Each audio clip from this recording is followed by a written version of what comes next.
It's Mental Health Chat Monday, Season 3. Welcome back to Mental Health Chat Monday, everybody. I am your host, DDare Bionic. Thank you so very much for tuning in with us this week. Here on Mental Health Chat Monday, we have a motto. It's turning mental illness into mental wellness. Thank y'all for tuning in. Like I always say, am here with a very good friend, someone who I would like to say transcends music and just has an innate talent and ability with all things, I would like to say. But without further ado, please welcome Chan to the channel. Hello, Chan. How are you? I'm doing great. All right. So introduce yourself to the people. What are your pronouns? Tell everybody who you are, what you do. He, him. I am an artist, a musician, filmmaker. I suppose lately I'm just a storyteller, and I've been a music educator since I was 20, so maybe about 30 years. Just trying to understand myself and understand how I, taking those lessons from how I used to conduct myself in conversations and dealings with people and moving forward. In a sense, you will, making an omelet, I suppose you have to break a couple of eggs. I don't want to break anybody's heart or spirit or anything like that, so I try to move with compassion and sensitivity. But then there are those times where boundaries, it's like, hey man, I'm sorry that we're in an impasse or what have you. So like we were talking before about even family, sometimes you have to put a foot down. And I really think I'm just trying to live out my best life at this point. Beautiful. So I start these episodes the same way, every single one. Mental health check. How are you on this very day at 10:38 a.m. on Tuesday, February 25th, 2025? I'm feeling good. I'm certainly... I work in like manifesting and sort of spirituality and how I'm connected to the universe and how everyone is connected, individually and collectively. So that means there are ups and downs, but learning how to respond, not react, but how to respond to, circumstances, which circumstances are visual, energetically, everything is made of energy, so there's nothing that we can't have and there's nothing that we can't do, because these thoughts are things. It's not a trope, but it's a cliche at a certain point. Thoughts are things. If you think about it, this microphone was a thought. Somebody thought, I'd like to hear this louder. I'd have a pocket, and here it is. We thought that this would be a great, you thought about having conversations on this podcast, and here we're doing these things. Yeah. I've thought about the way I grew up and where I grew up and the relationships that I had, and that turned into me presenting, and speaking to other musicians that kind of had similar upbringing. So my documentary series was a thought, and now it's a thing. So realizing that I create, or we create, our existence, daily, is what I feel keeps me healthy, even though, there are hurdles and there are obstacles.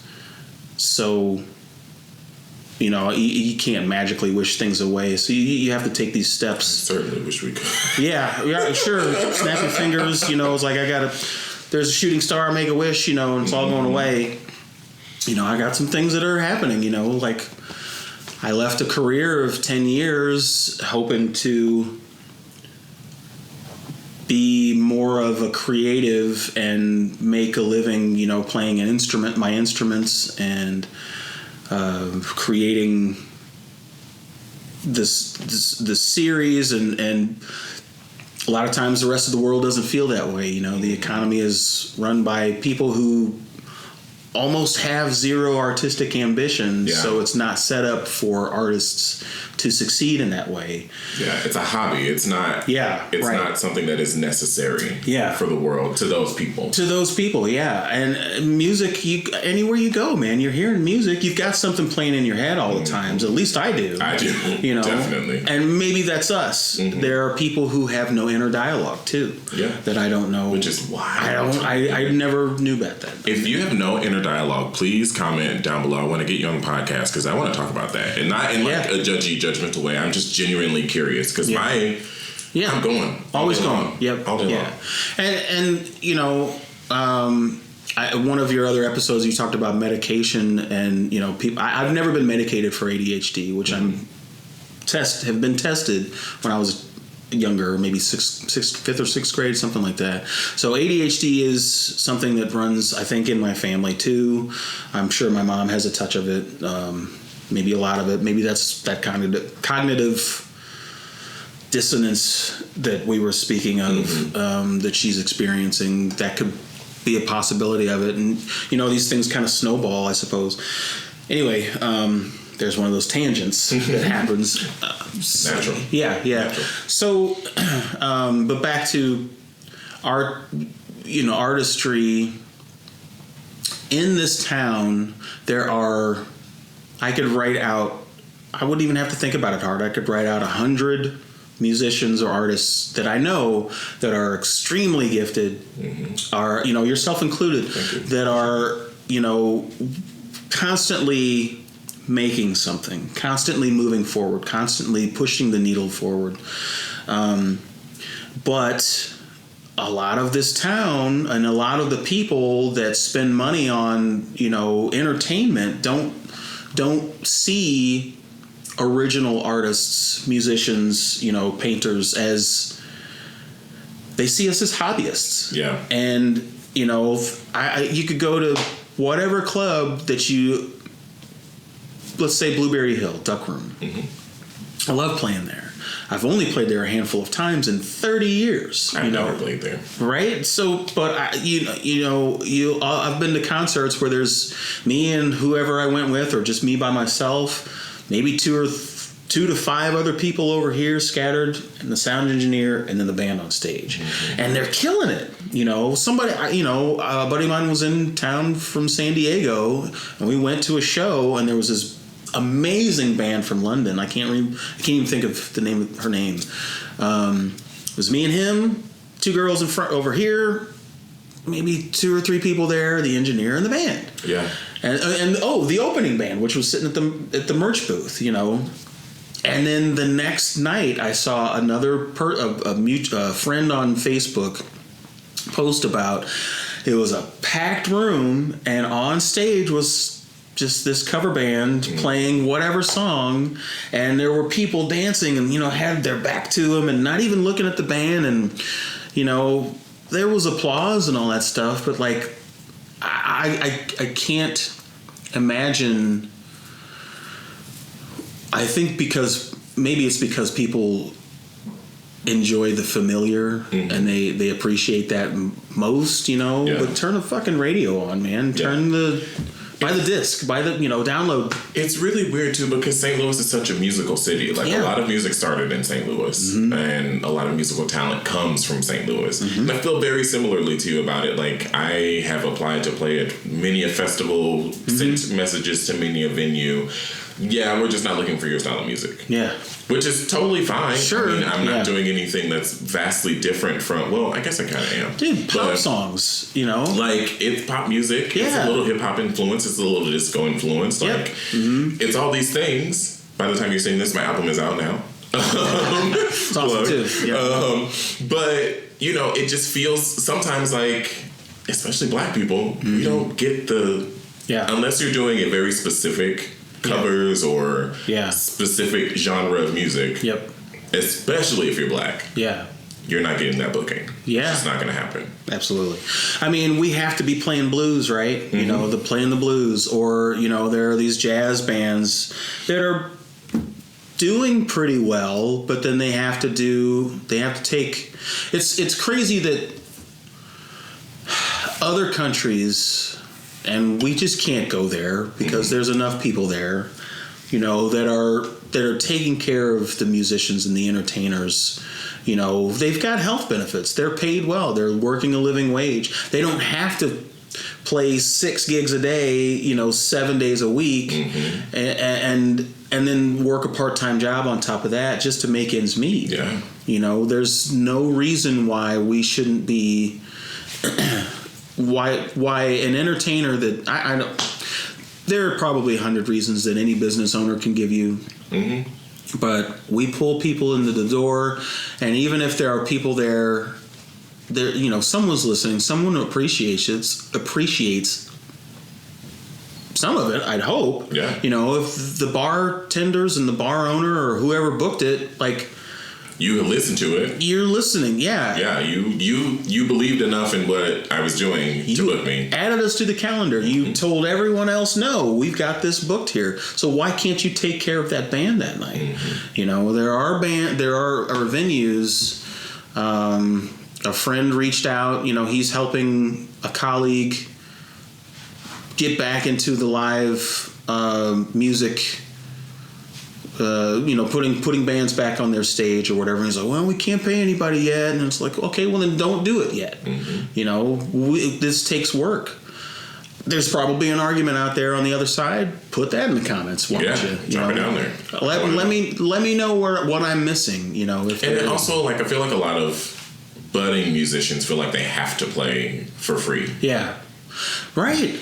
Because we keep getting, step pushed down on. Yeah. I've played many a show for free. Yeah. Now I'm at a point where I'm like, no. Yeah. Exposure is not going to be good enough for me. Yep.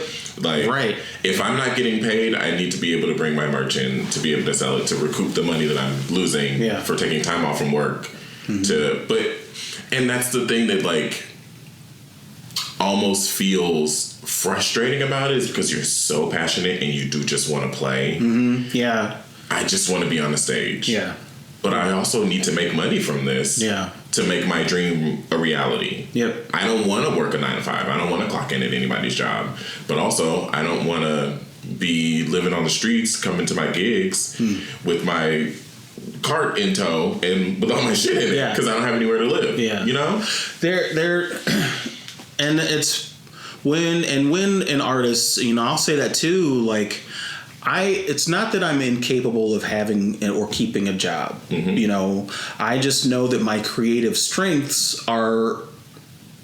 I'm put on this planet to make sounds, to to tell stories. There are things that I can do that even the richest CEO cannot.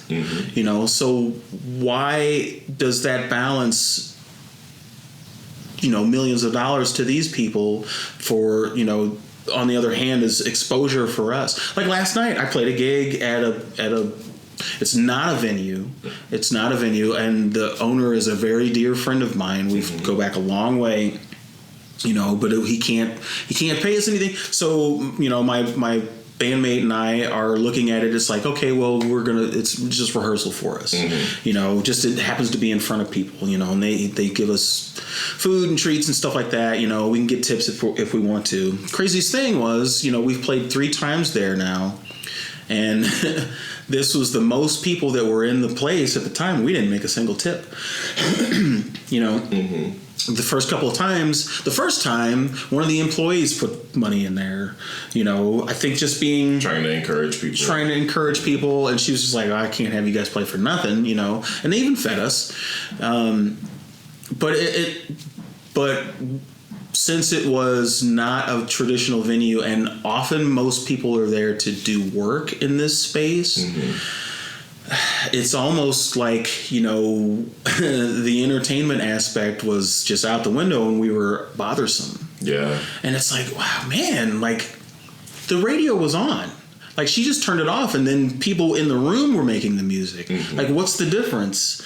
How are we, maybe the volume is a little different, but But still, there's there's that background noise that a lot of people need to focus to do work. And man, that's not to say that, you know, they don't have to like it. They don't have to pay attention. They don't have to do these things. But I feel like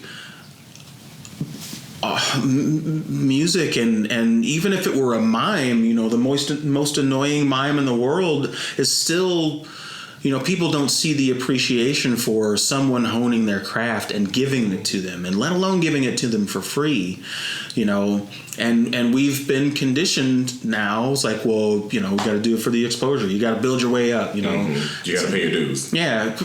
I'm trying to get paid my dues. Right. Yeah, right. I'm trying to get paid my dues.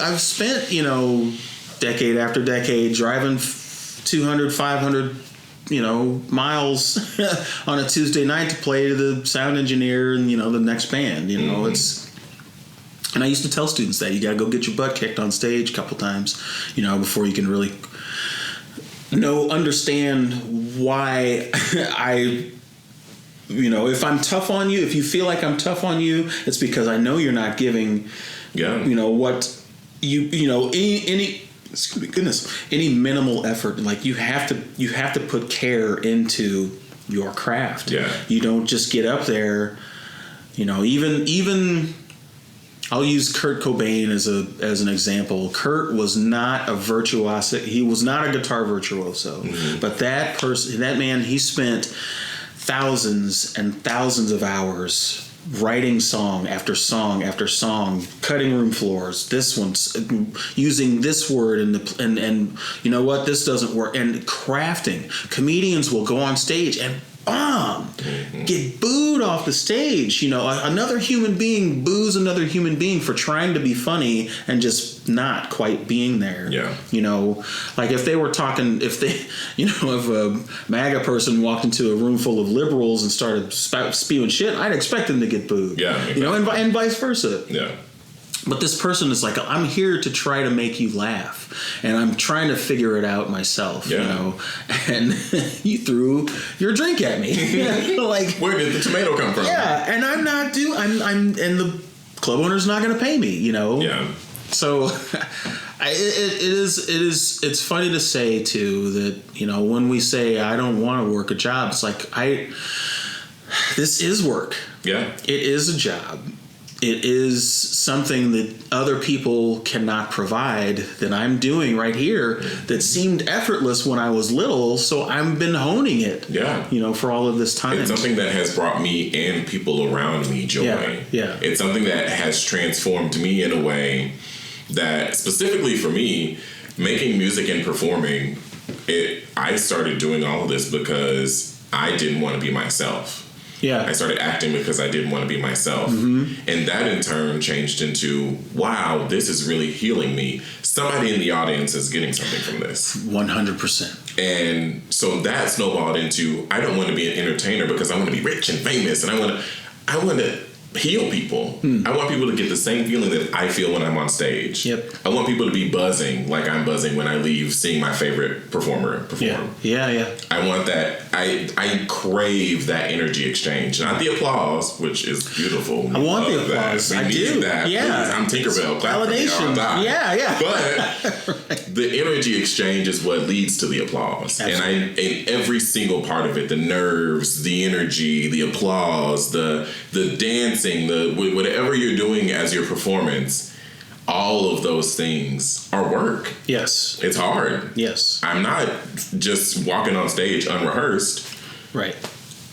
So, you know, sometimes I am, just to see how, it's like, you know what, okay, how good are you? You know, how quickly did you pick up that information? You charted this out, you listened to it one time, you played through it once. Let's see if you can. I do love, like, you know, David Bowie had said, if you're treading water, being an artist or a musician or something like that, it's like wading out into the ocean.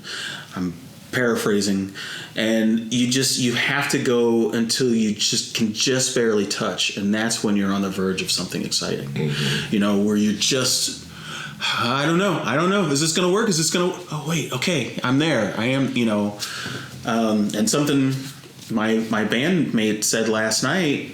Would she say? She's like, yes, the audience does feed me but I should be able to feed myself.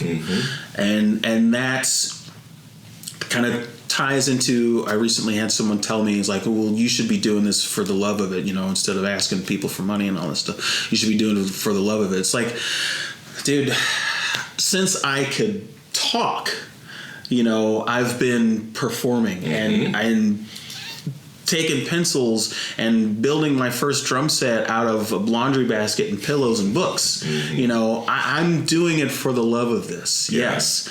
But there is some validation in when, you can find people, and I do have people that are like, hey, let's put money into this project because what he's doing and saying and what they're doing and saying is valid.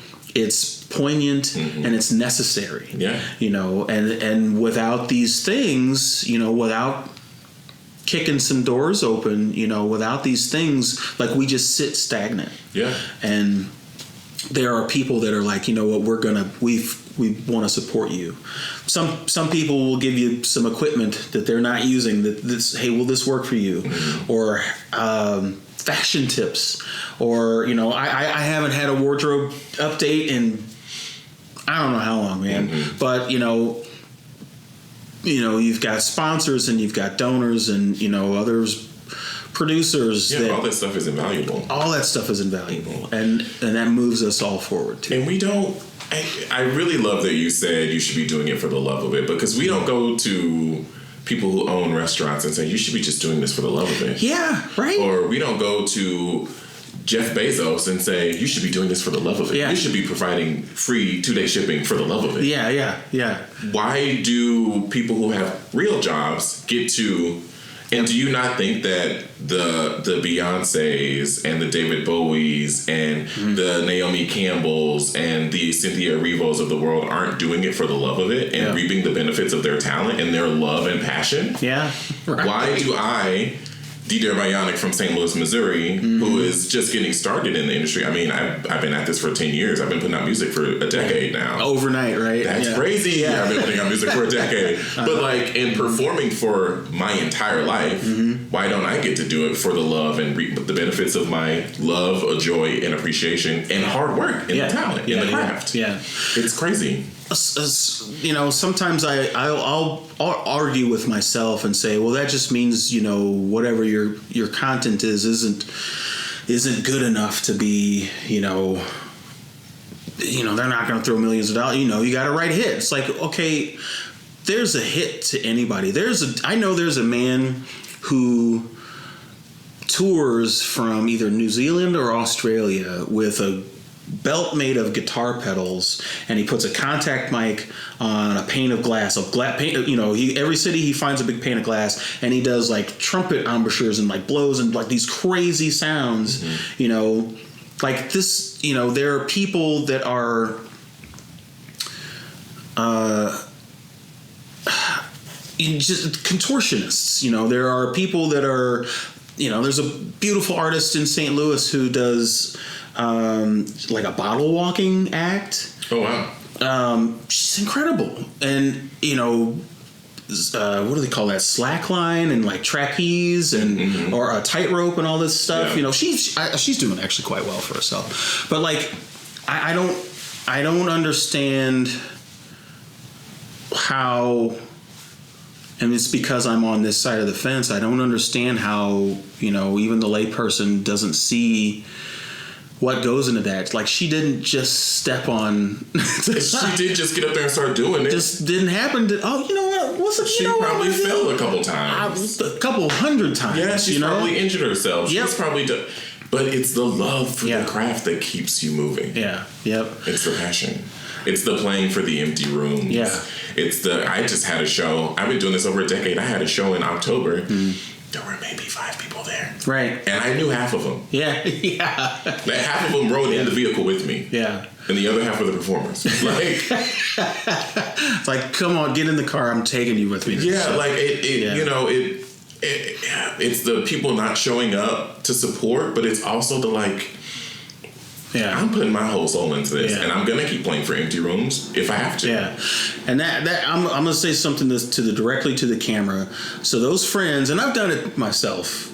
Back in the day, a friend is in a band or doing a thing, and they're selling tickets. Don't ask to be put on the guest list. Buy a ticket. You love your friend. Just being in the room is great, but you can just be in the room in the living room smoking pot and playing video games. Mm-hmm. Go pay that ticket price. Buy their T-shirt. Buy their CD. Yeah. You can't walk into McDonald's and be like, "Look, I'll wear a McDonald's T-shirt if you give me 3 Big Macs." And feed me and my friends here. Yeah. You can't negotiate these things with these certain. Why do we have to negotiate? For the sake of artistic expression. Because a lot of times some venues will have you pay a room fee, or like you have to sell X amount of tickets to cover the room fee. Yeah. No, I haven't covered the room fee. Now, fuck, I thought I could cover the room fee with my ticket sales, and I definitely did not do that. Now I owe these people money. Yeah. Pay to play. Shit, I don't want to, but fuck, I'm probably gonna have to. And the funny thing is too, there are pay to play venues that still exist here in St. Louis, and they exist in every city in the that has a music scene. But some of those people are or were musicians. Mm-hmm. It's like when did Voldemort turn you? When did it happen? When did he give you the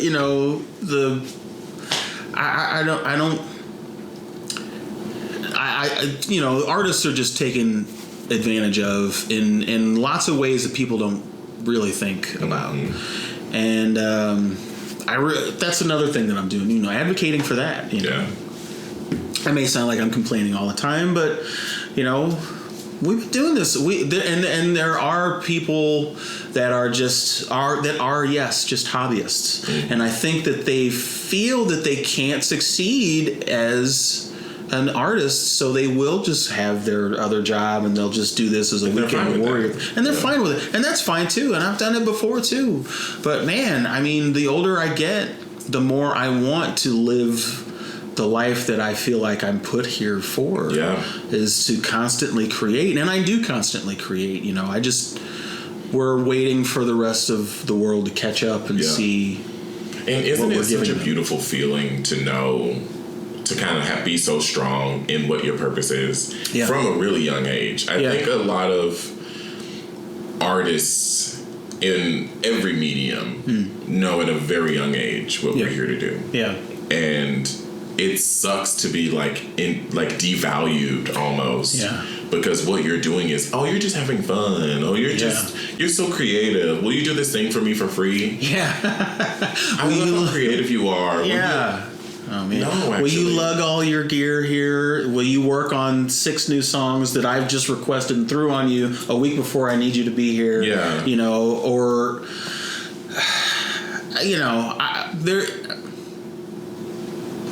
It's just you can't. It's almost. I almost said you can't fight it. And that's but you can, and you should. Yeah. I'm fighting it. Yeah, I'm fighting it. And I believe in what I'm doing, and I know other people believe in what I'm doing. I believe in what you're doing. Thank you. Yeah, likewise too.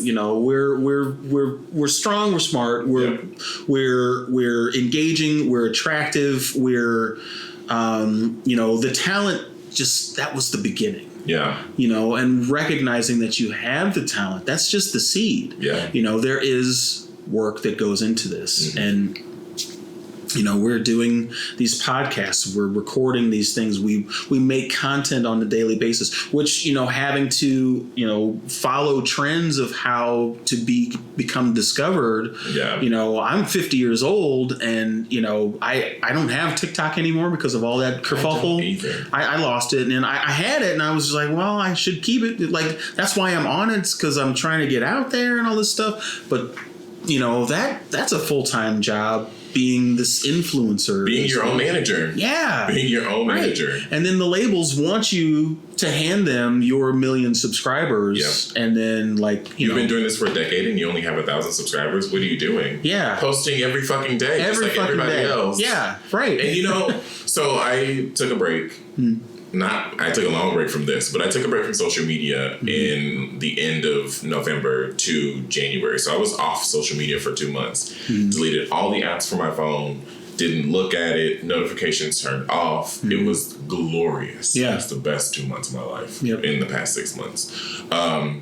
And so when I went to get back on social media, I was like, well, I already know I'm not going back to Twitter because fuck that. Yeah. And I had heard about the TikTok ban, and it was like right about when I was supposed to be coming back to social media. And I was like, I don't think I'm going to get back on TikTok. I wasn't enjoying it anyway. I was just doing shit to go viral, and that's not what I want. I don't want to go viral and then disappear. Yeah. I deserve, from the work that I'm doing, from how I believe in my work, and for the work that like speaks for itself, a long career. Yes. Yeah. I don't want to be big Beyonce, Lady. I don't need that. Yeah. I do deserve a long career because I work for it, because I believe in myself and I believe in the people around me, and I support, and I don't want to be TikTok famous. Yeah. I don't want my headline the second I make it to be TikTok star. Right. Yeah. Ugh. And so I couldn't even download the TikTok app when I came back to social media. I was like, oh, thank you, Lord, for the sign. Yeah. I tried to get it back and it wouldn't do it. And I was like, it wouldn't download. Okay, and I was like, not good. available in my country? Yeah. Perfect. Yep. Fair enough. I kind of want to take this whole social media talk and kind of segue, because one thing that I've kind of been talking about on my social media and on my YouTube platform is how important it is to step away from social media right now, specifically because we're over consuming all of this negative and hurtful things, but also utilizing our social media as artists to kind of be the levity that we kind of need in the world right now. How has being an artist and a creative, specifically with your film series that you're doing right now, your docuseries, which is incredible, how is that helping you to kind of disengage from the cog, the machine that is the world right now? Very, very good question. So I've been following my intuition, and your gut feeling is always right. And I have, I've got a new phone, a new iPhone. I haven't had an iPhone since the 4S. Whoa. I'm Team Android, if you can't tell. Yeah, right. Yeah, I had, that's what I had, and that just failed. And anyway. Yeah. So I've got my main apps, like I love YouTube. I'll never give up YouTube. I'll never give up YouTube. I will never give up YouTube. I think I'm gonna go ahead and buy premium, because just to get rid of the ads. That's all they want you to do is just do the pay for. Yeah. So quick side note, when I got not this phone, but like a couple phones before this phone, it came with YouTube Premium for free for like 6 months. Oh wow, yeah. And I was like, oh, this is glorious. Yeah. And I don't use Spotify because Spotify is the devil. That's true. I have it, but only because somebody else paid for it. But yeah. If somebody else was paying for it, I might use it. But I use YouTube Music. Love it. Incredible. Yeah. Even like some of the songs that like are unreleased things or like little live versions, you can still add them to a playlist because it takes videos from YouTube as well that you can listen to. So I listen. I know Google is doing some crazy shit right now, and I know that Google owns YouTube. But I'm a long content girly. Yeah. I want my content 30 minutes or more. Yeah. I want to be able to sit and watch a whole TV show worth of a video. Yeah. So YouTube will never go anywhere for me. But sorry, I just had to. No, that's fine. Yeah, I love it. I recommend the YouTube Premium. It's great. I will get that. And as far as Spotify goes, like the last school that I was at, it's kind of this performance arts sort of school. They put their employees on a Spotify account, and when I left that company, they never changed it. So that's why I use Spotify. I don't often use it as just, I did last night actually. I haven't listened to a whole album in a long time. So I listened to a couple of albums just to, I turned the TV off and just looked. I've got a great view of the arch because I'm in downtown. And just listened. But I typically use it to learn songs. Like if Louisa and I need a cover tune. I'll just use it, whatever. Anyway, so that's why Spotify is there. But as far as, social media goes, I have to swipe one direction or the other to get to Instagram and Facebook or whatever. And lately, because of, since especially January 20th, like I'll flip and I just get a shudder. It's like, I don't even want to see. I don't even look. And my algorithm in YouTube maybe still has a few here and there, but a lot of like MSNBC and CNN. Like I won't watch Fox News because it's all bullshit. Yep. But a lot of like Joy Reid and who just they canceled her show. The daily, what is it? The readout. Yeah. I can't. I want to stay informed. So that's why I haven't eliminated all of the stuff. Same. But I won't dig in.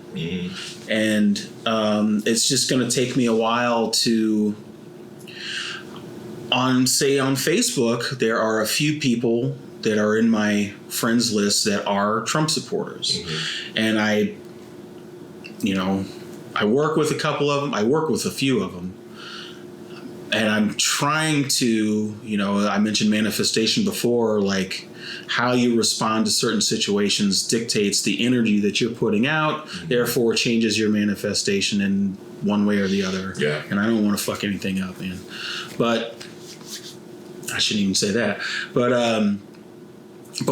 I do want to see where these people and other people like them are at. I do want to see at least, some of those shorts to see the, at least the tip of the iceberg of the horribleness that comes out of, the top two assholes, in our existence right now. Yeah.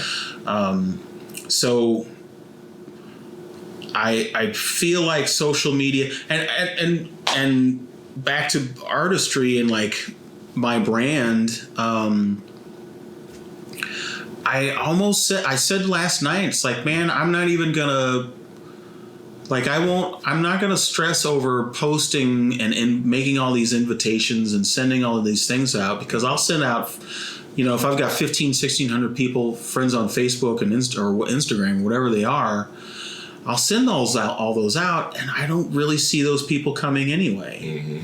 Either they've got their own shit that they're doing, or they don't want to do anything. Yeah. And it's really just going to be the people that happen to be there anyway.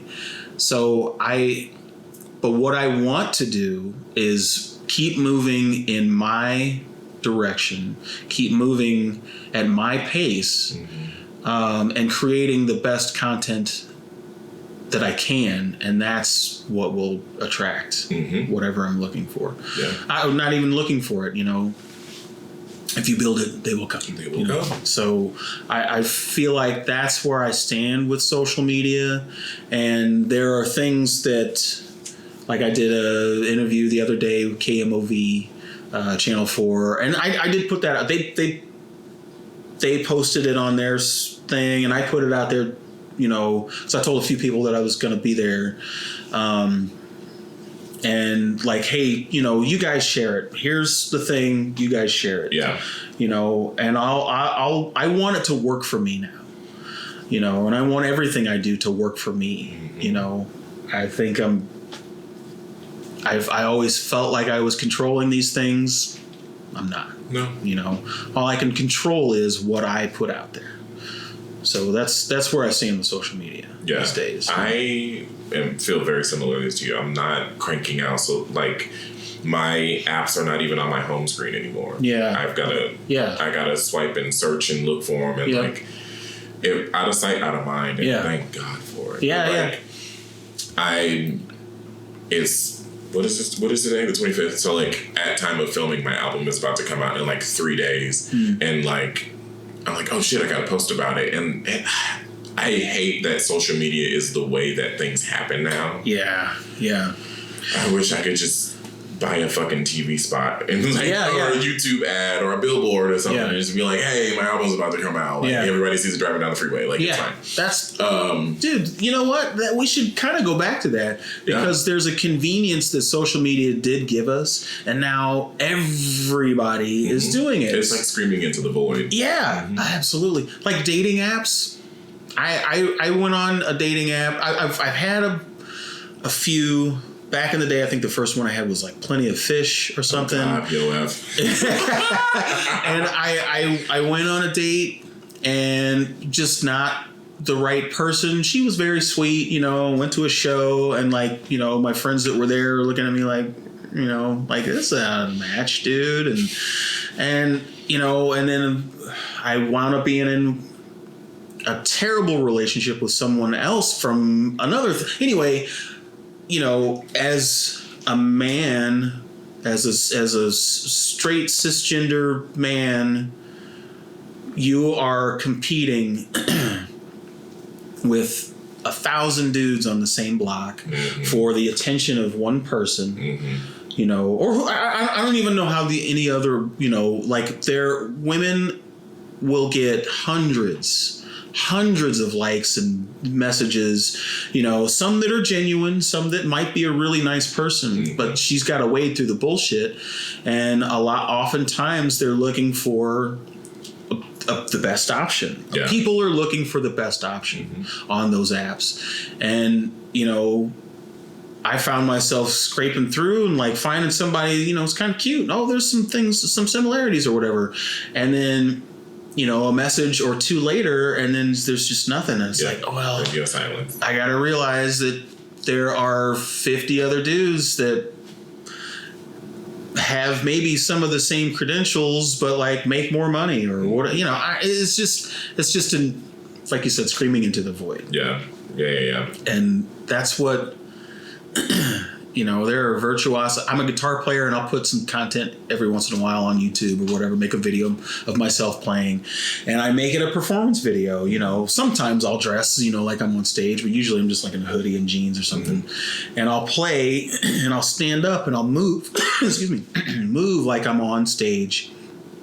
But then you see the next 100 videos of a guitar player, they're all snugged up, you know, and ripping, shredding things, you know, to tracks or whatever, making it look effortless. And it's like, that's not like, I don't want to go to a concert. If that kid gets signed to a band, I don't want to go to a concert and then see him either being sloppy on stage because they're finally standing up, or they don't know how to move and they're just stoic statues, you know, like, show me what I'm, you know. Show me what I'm buying the ticket for. Yeah, I want y'all to see what you'd be getting. You know, there was as I rolled down the hill here, Smashing Pumpkins put out a statement saying, you know, we're going to look for our next guitar player, you know, via YouTube videos, you know, or submit your link here. And I did, and I played, you know, the woman, Kiki Wong, killer guitar player. She's absolutely the right choice. She's got the look, she's got the gear, she's got the skill. She's badass, you know, and I know that my performance was good. I'm within the era. I'm their age, maybe a little bit younger. So I know I would have been a good candidate too, but there's like, man, so many people. Everybody can do it. Yeah. Everybody can do it. It's like, man, what good is that anymore? Yeah. Like, I think the cream of the crop used to go on the road and they used to play 100 shows a year, 200 shows a year, and they'd show up in your town, you know, and demand your presence because they were there killing it. Yeah. And that's long gone. Yeah. And I really miss it. It's really hard for people to tour. Yeah, it is. It's so hard to tour. I would love to tour. Yeah. I would love to do a short tour. I've played Kansas City. Yeah. Because they don't pay us. A couple times. And I've gotten paid. Yeah. Well, I got paid once. But the other time I didn't get paid. And it was like, whatever. It's my first time playing in a new city. People will hear my voice in a city I've never performed in before. Yeah. Whatever. Great. Yep. And I do think that opportunity got me the second opportunity that I performed at. And I did get paid for. But like, venues everywhere else, I almost booked a show in Chicago. And then the venue just stopped responding to me. Yeah. And I'm like, what the fuck? Yeah, where's the professionalism? Yeah. Like, you know, human I'm eager. humanity. I'm reaching out to you. Yeah. I'm like, here's my plan. Here's my dates. Here's my set list. Here's my EPK. Like, I've got everything. Yep. I've provided my end of the bargain. Yep. And you can't even give me a response. Yeah. It's frustrating. I would take, I understand that no is a full sentence. Yes. You can just say no. Yeah. It would be great if you said, at this time, we are looking for this, and this. Mm-hmm. Or maybe if you had blah, or if you did, or said, or dressed, or something constructive so that I'm not just flailing out here, and spending time reaching out to these venues who just seemingly don't give a fuck. And the thing that really bothers me about St. Louis venues, just to be really annoyed for 2 seconds, is that I've gotten so many responses to emails trying to book shows from... There are 3 venues specifically that I'm thinking of, one of which I have actually performed at since getting a rejection, that say they don't usually book my type of act. Yeah. And then I will see somebody who is doing something similar to or adjacent, barely adjacent to what I'm doing. Yeah. And I'm like, my type of act. My type of act? Yeah, or yeah, what? yeah. I'm trying to figure out what it is because this person does something very similar to what I do. Yeah. And do they have a bigger following than me? Maybe. Right. Put me on the bill with them. Yeah. Right. I'll open for them. I'll do a 15-minute set. It's fine. Yep. I prefer 45 minutes. I've got the repertoire to do a 40. I've performed an hour and a half set. Yeah. 90 minutes. Yeah. Straight through. Right. I got it. Yeah. I've got the stamina. I've got the material. Yep. And the performance ability. Yeah. You've got I still say this too. Your beats are golden. Thank you. There's dope. I actually want to play some stuff for you. I've been in the lab again. Yeah.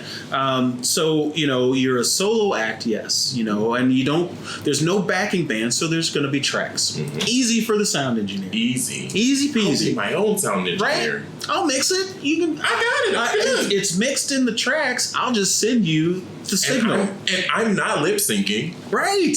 I'm singing and rapping live. You're performing. You there's moves. There's. I can't say that it's choreography, but you know your songs so that you're doing these movements to them, and it's basically fireworks from your body. Thank you. And you dress differently every single time. And I make my outfits. Right. So you're putting on a show. You're putting and it's catchy. Every song is danceable. I don't get it. I don't see what's happening. Listen, I don't know. Yeah. And I've just created a new press kit that's got. I was going through and listing every performance that I've done since my career started. Yeah. And it's 3 pages of performances, which I was like, whoa, where'd all these fucking shows come from? Yeah. But I even have the performance history to back it up. Right. Yeah. Look, I didn't mention the lyrics. Listen. What's the turn of phrase? You know how to put a phrase that makes it. So another incredible writer that's a dear friend of mine, Senyata McDermott from Cave of Swords. They stopped performing a good handful, maybe 5 or 7 years ago. Senyata would use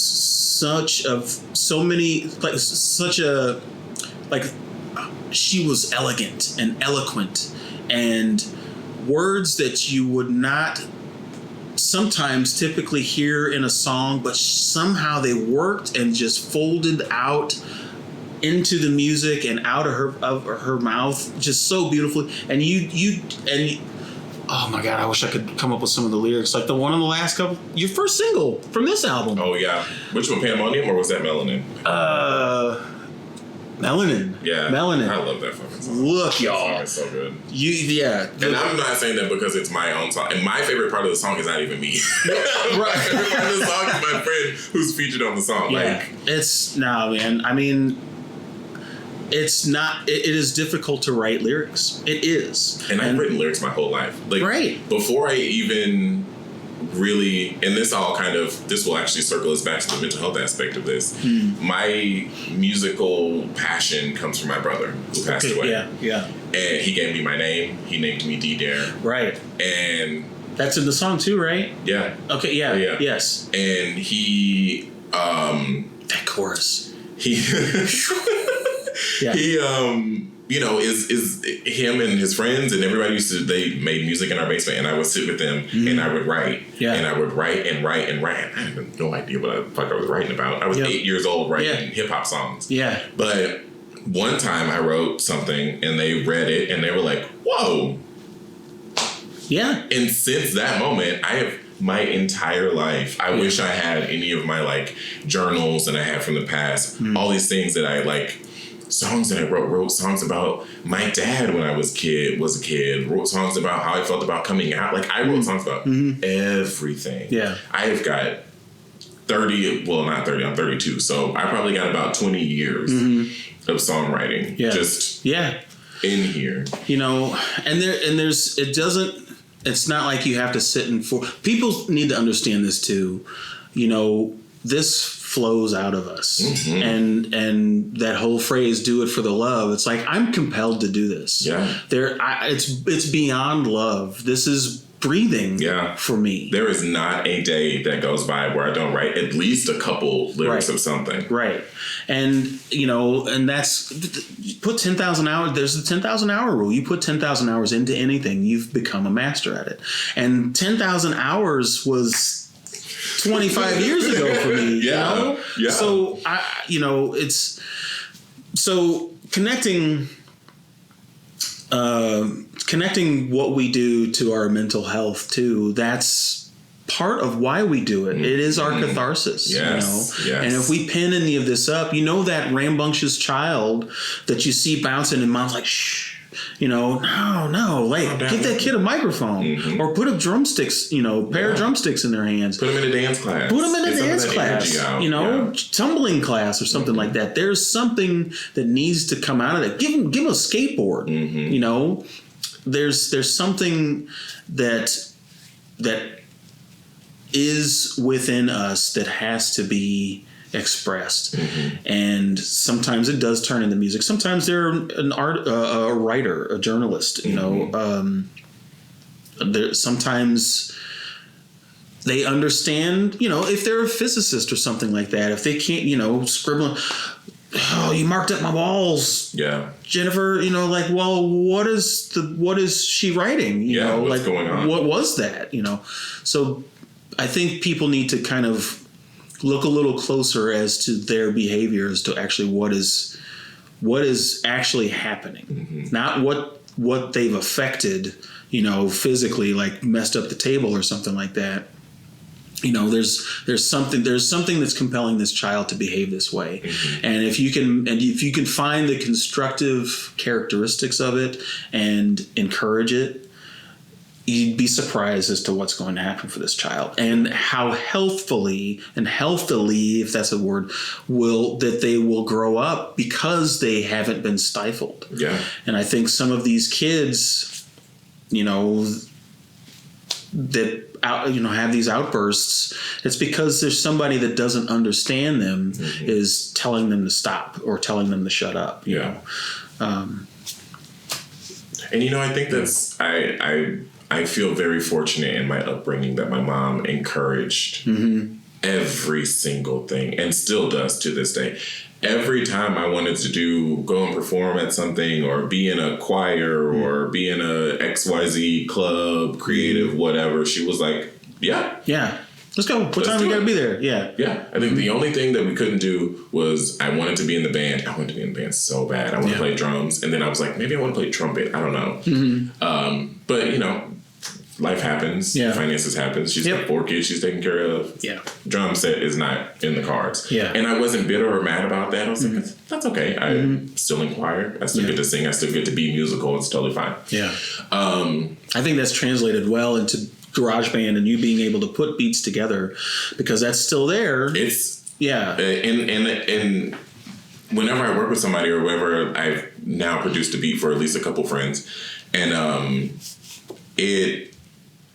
my friend Jazz, you know Jazz, he's like, you just like, you do. And I'm like, I don't know. I just hear it. I don't know. I don't have the technical terms. I don't know I couldn't tell you all the notes. Yeah.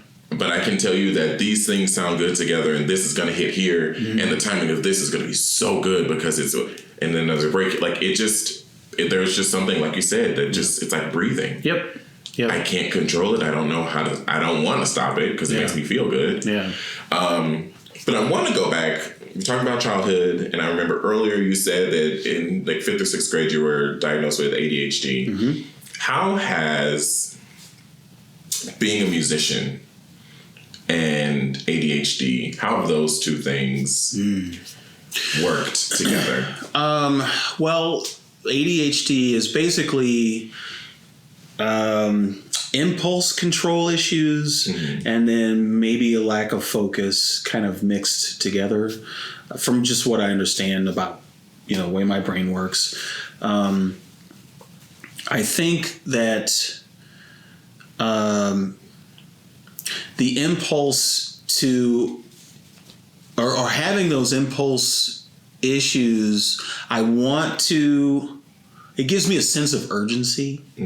And if I hear something in my head, if a guitar's around or my bass is around or something like that, I'll turn on the voice recorder and it's like, okay, I need to stop what I'm doing and I need to put this down now. So it's disruptive sometimes in life, because if I just need to walk from here to there and put this here to there and put this cup away, I'll do 7 things in between.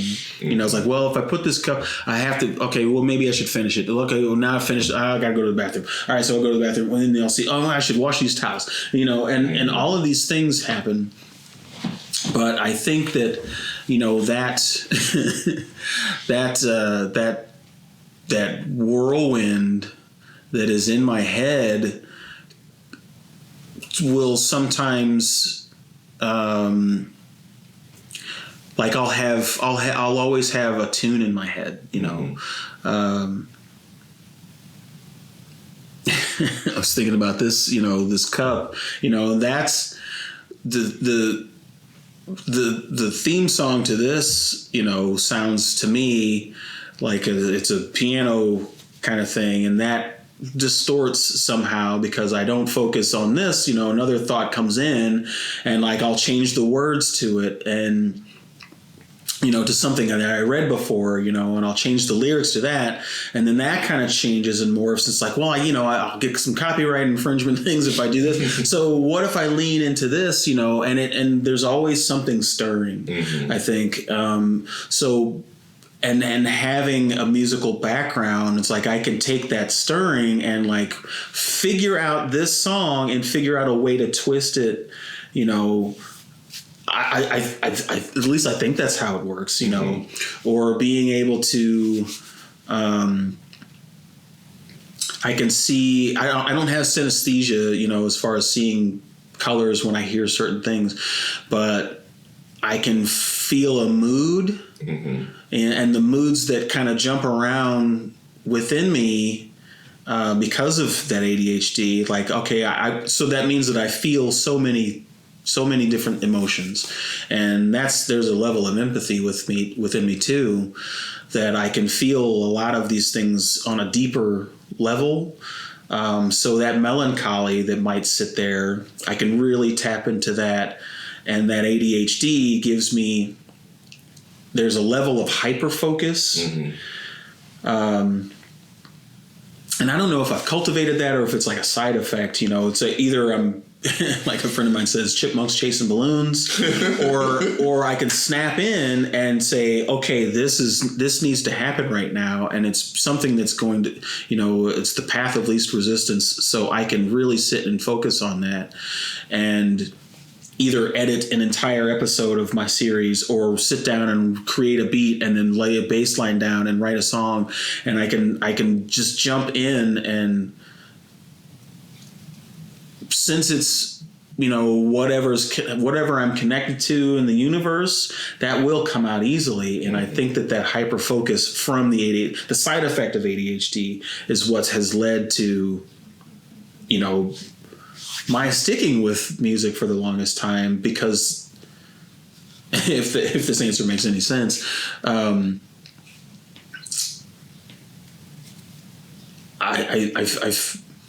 don't even know where to go with that anymore.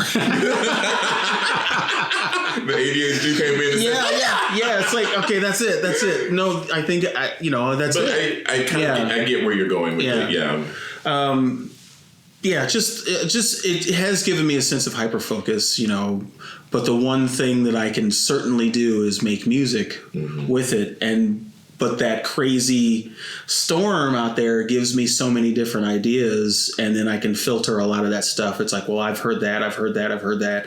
Well, this might be weird if I mix this and mix this, and then that crazy concoction is I lay it down on tape. Yeah. And then that's gold, So. And that's got to be such a beautiful thing too. I know it can be disruptive, like you said, but it feels like that could be something that has like kind of really created these, otherworldly feelings and sounds. And I know you work a lot with distortion, and like the way you work with distortion is so cool. Like, thank you. We've collaborated on a song together, collaborated on a couple of songs together. But specifically talking about Hungry, the remix that you did of that, it sounds like a completely different song with all the distortions. Right. But still the same energy and vibe. And like the way you were able to do that is insane. It's insane to me. I think so. That's what happened was when we were performing, we did the Halloween show at Milk Toast, right, out back, and watching you and whatever you were doing when you performed that song, like it was just resonating. I'm like, yep, I get it. And then ADHD kicked in. It's like, oh, I hear this. Oh, wait, well, what if that happened? What if that came? So I heard all of that while you're performing the song. And then your next song, I'm constructing, like I'm putting it together. And I'm pretty sure I heard, I was there watching you, but I was like, okay, I have to ask him about this. And then, so it was already in my head. And like I said, I took that melody that you had, and I was like, well, what if this element is in it?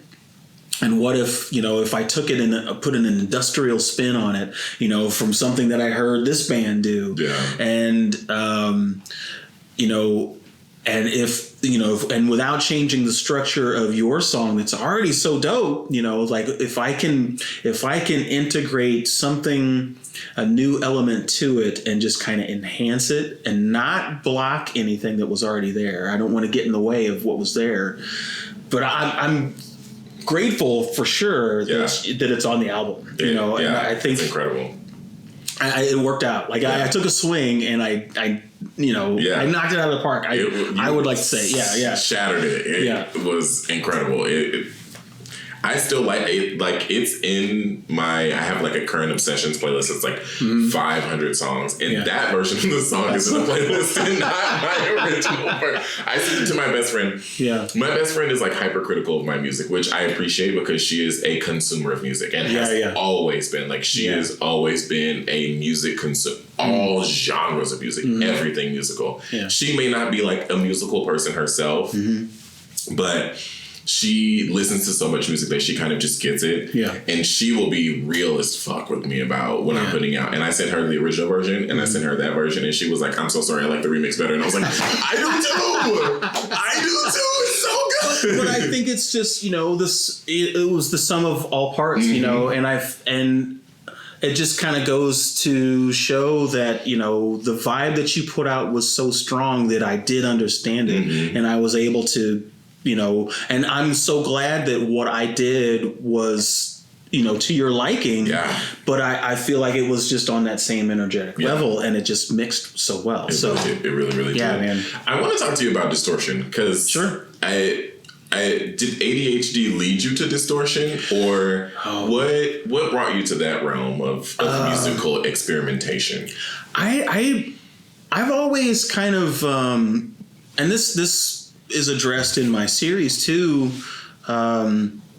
They called me a sellout. Oh, that's next. That's the next question. Yeah. Oh, yeah. So I've always been drawn. Like I grew up around music. Mom would take us to church, and so there's the choir, and I'm hearing all these things. Actually, my first musical memory is hearing Michael McDonald's voice, singer from the Doobie Brothers. You know, that guy. And I was 3 years old, and I remember asking my dad, what, this guy's voice is weird. Who is that? What's going on? He was like, oh, this is the Doobie Brothers. His name is Michael McDonald.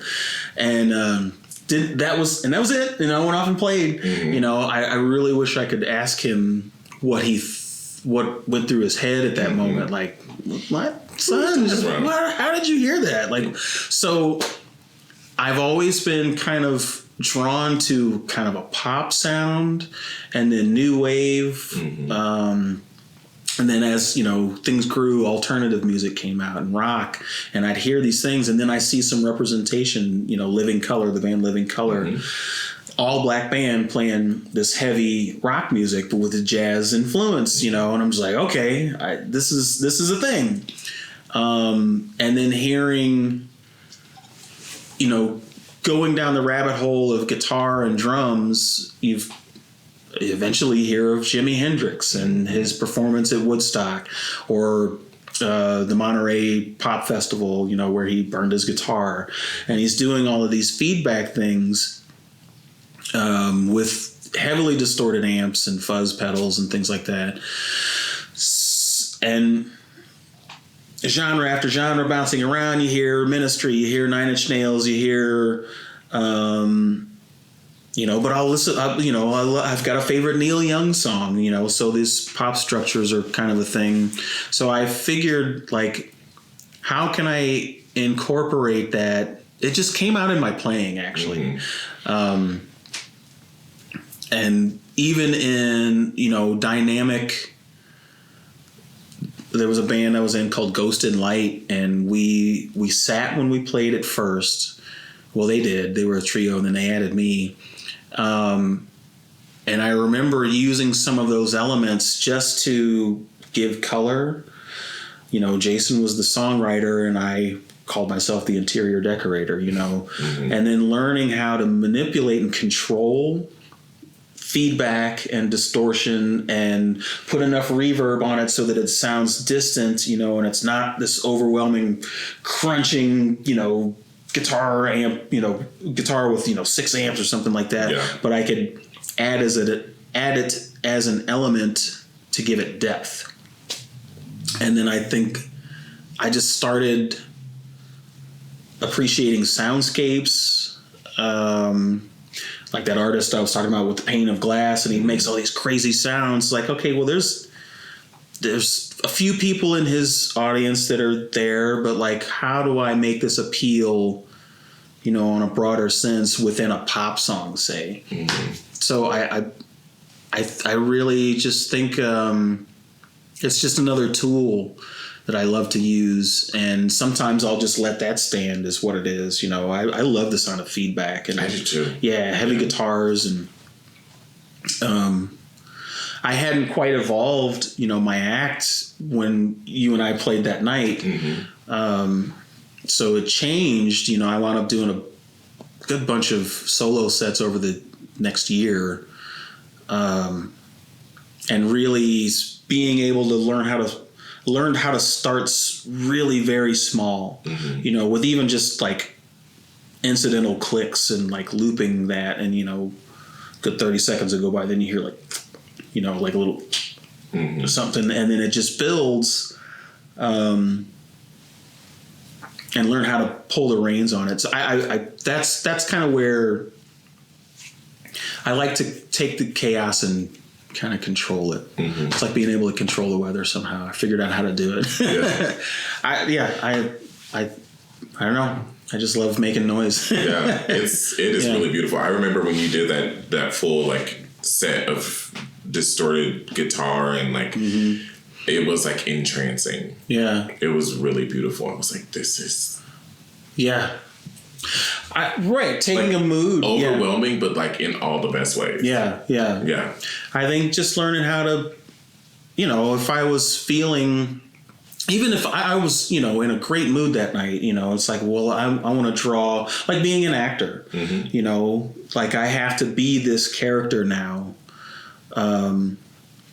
If I'm playing a villain, or if I'm playing, I guess it's almost like method acting, you know, I have to step into that melancholy and really just like, well, I mean, I can feel that stirring up, welling up right now. And these moaning tones, I think I learned how to make kind of whale noises a long time ago. That humming, moaning. Yeah. And just adding to it and then bring it down and just learning how to, sometimes it would get away from me. But I feel like I did really well that night, and I was like, wow, I can do this actually. So that's all it really came from. Yeah. Beautiful. Yeah. So I do, before we end this, want to talk about They Called Me a Sellout. Yes. What was the inception of that? Being called a sellout when I was a kid. So I grew up in suburbs of Illinois, which is maybe just across the river. And being, most of my family is well-spoken. Not, how do I say this without it sounding like it's coming from, you talk real clear for a nigger, Yeah. And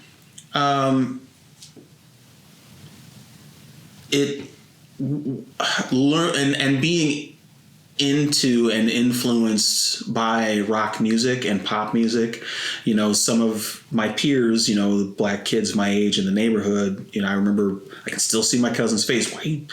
Why you talk so proper?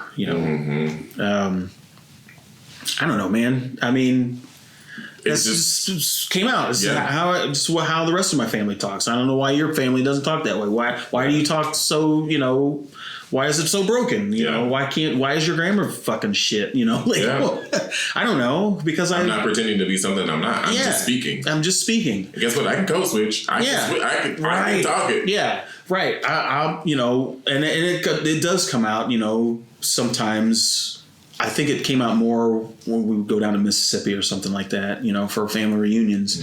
And it would come out, and it was inauthentic, and I just felt nervous. And, that was before I really knew just, hey, be you. But, why you listen to that white boy music, I don't know, man. It's just because I grew up hearing R&B and church music, and this was really cool. 103 something different. Yeah, it was something different, and it sounded really cool. 103.3 KHTR was a really great pop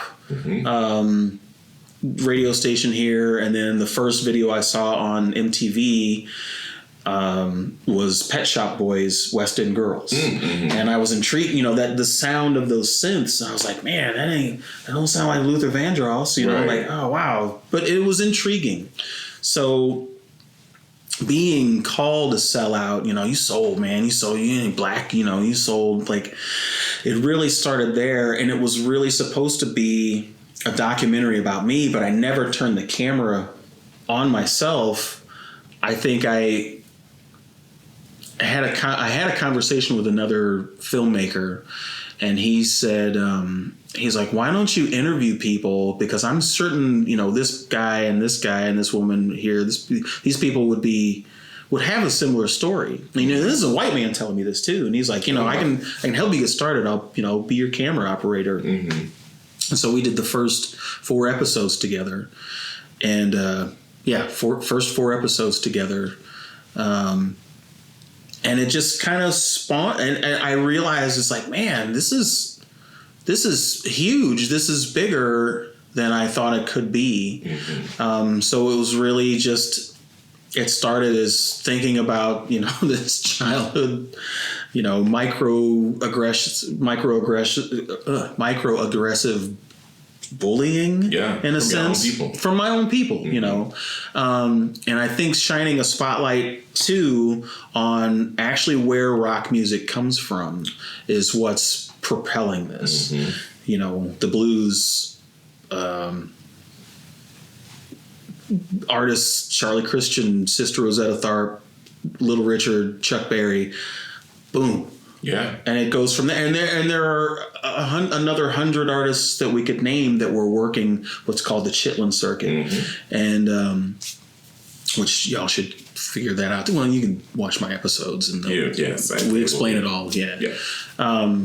So, and it's grown, I've got a couple producers helping me, making some connections, and trying to move in silence at this point, but that's where it's headed. Yeah. That's incredible. I am so proud, honored to know you, first of all, because you are doing amazing things for Black people in music. Thank you. Yeah. And it's crazy to think. I was thinking this the whole time we were talking, like, your cousins and other Black people telling you were a sellout for listening to this alternative rock music when truly all music is Black music. Yeah, absolutely. Every the culture, the whole music culture is all derivative of African culture. Yep. And there is no selling out in music. Yeah. For me personally. Yep. And I think that is also something that would maybe stand for you too. Like, music is Black inherently. It is, yeah. White people might try to come in and co-opt it and make it whatever they want it to be. And some people have done good with it. And some people should shut up. Yes. Yeah. I'm not. Don't shoot the messenger. I mean, some people should put the microphone down. Yeah. But all artists valid and all art is subjective. Yeah. But I think you can't possibly make music without knowing and understanding where it came from. Right.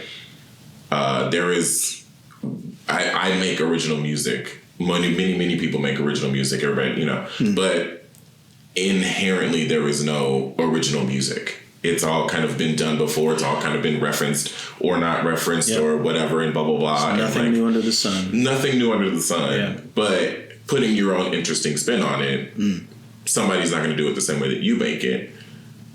That's great. Yep. That's the whole, the point of it all. Yeah. You're how many episodes in now? 4 or 5 episodes? 10? Yeah, 10. What the fuck? And I'm actually going to go work on number 11 after this. Holy shit! Yeah. So how do you go about seeking your interviewees? What's your process like? It started. As someone who was interviewing people. Yeah, it started. I think with just circumstance, and I was trying. It started off with Steve Ewing from the band The Urge, and I was like, well, if I can get him, then that'll raise the profile, which it has. Hugely. A guy from Incubus, and then 2 St. Louis legends, Bernie and UV Hayes, and it's not to say that I don't want to speak with people that perform at my level, our level, local level. But I don't know. I mean, now I have a good friend. His name's Will Thomas. He actually episode 8, Donald Williams. We call him Duck. Those guys have just connections everywhere, and so they're the ones that are putting out these feelers and doing pitches, and we're trying to make a really hot sizzle reel to just get some leverage and sell it somewhere, like really kind of get the ball rolling on some good names, some really big names. So I do have, it's mainly been friends too. Yeah. And there are some unknowns that I've got on the calendar that just go way back with me, but have some really very interesting stories. There's a good friend of mine, Aaron Williams, that we're going to talk later in March. He grew up. He is biracial. He grew up, I think, with a white family in Belleville, Illinois, which is... Oh, I know Belleville. My dad lived in Belleville for a long time. Very racist town. And, I mean, there's Black people. There's a community there and all, but... I've been profiled by police, almost arrested. If my dad hadn't walked in, meeting me for lunch right behind the cops, like I could have, who knows what would have happened. Yeah. But Aaron grew up, racist against Black people, like really, really angry, Wow. and he we had a conversation on the phone the other day. What made me decide, to put him on camera, he was just saying, it's like, I was afraid to tell you any of this because I didn't know how you would see me. He's telling me this, and I thought that it would ruin our friendship, And I was like, dude, it's more endearing because the level of respect that he and I have for one another, we're both guitar players and our bands played a good handful of shows together, and we were always impressed at what we were doing. Each of us were doing, and he was just like, "Dude, I love you so much that I was so afraid to tell you this stuff." What he had called me about was like I had been posting some things on social media, and he's just like, he's like, I want to understand, your views on it. It's like, because, again, he was scared. He's like, because I used to think that way, or think the way that you are reporting on. And so just to say that, he had a real twist on in his mind and he's come around, and that's really important for, I think, other, not just Black people to know, but other people to know that there's, yes, a chance to change your thinking. It is a conditioned thinking, you learned. Behavior. Yeah, it's absolutely learned behavior. And that it's anybody could be conditioned to this, He's I've known him as a black man, he's lighter skinned, yes, but his hair's just as kinky as mine, his beard's curly, but he speaks like I do, like we do, very clear. Anyway, so yeah, it's I can't wait to get his story out, because I think it's really gonna open up how this started. Yeah. I think it's going to reiterate some really important things and not just talk about, talk to famous people, So I'm looking forward to that. Yeah.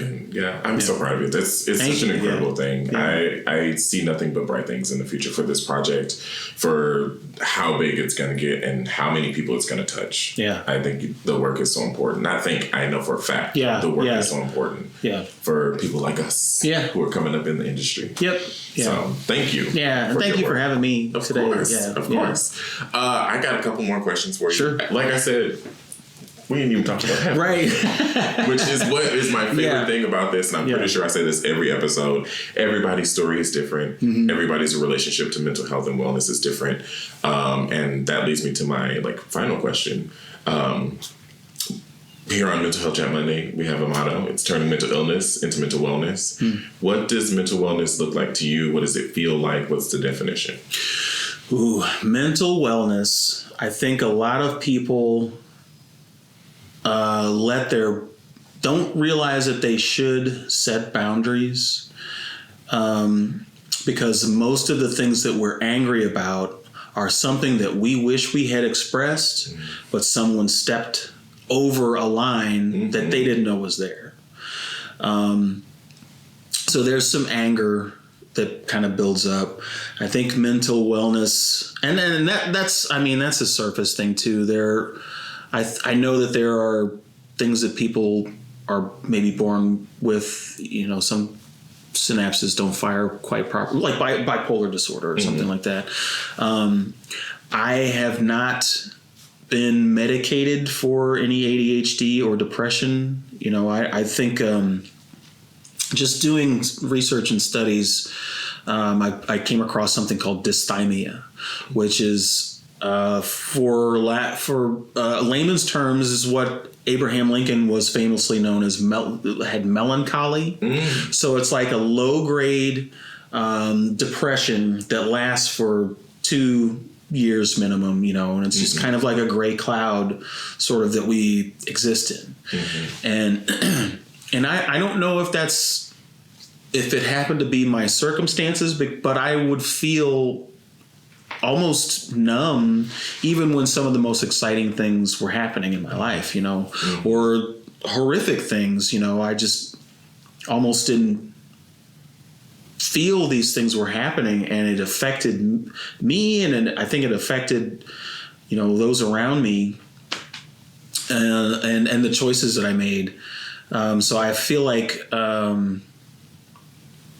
that mental wealth, mental health, and mental wellness is actually talking to someone, seeing, at least there's, better help, or, maybe a physical psychologist, you can go to their office, or being medicated, to balance these things out. And taking personal responsibility. No one else is responsible for your health, your anything. We've got a duty to manage these things, or to get help managing these things. You can't be in a healthy you can't have healthy relationships if you're not a healthy person. Yeah. And some people can't do that alone.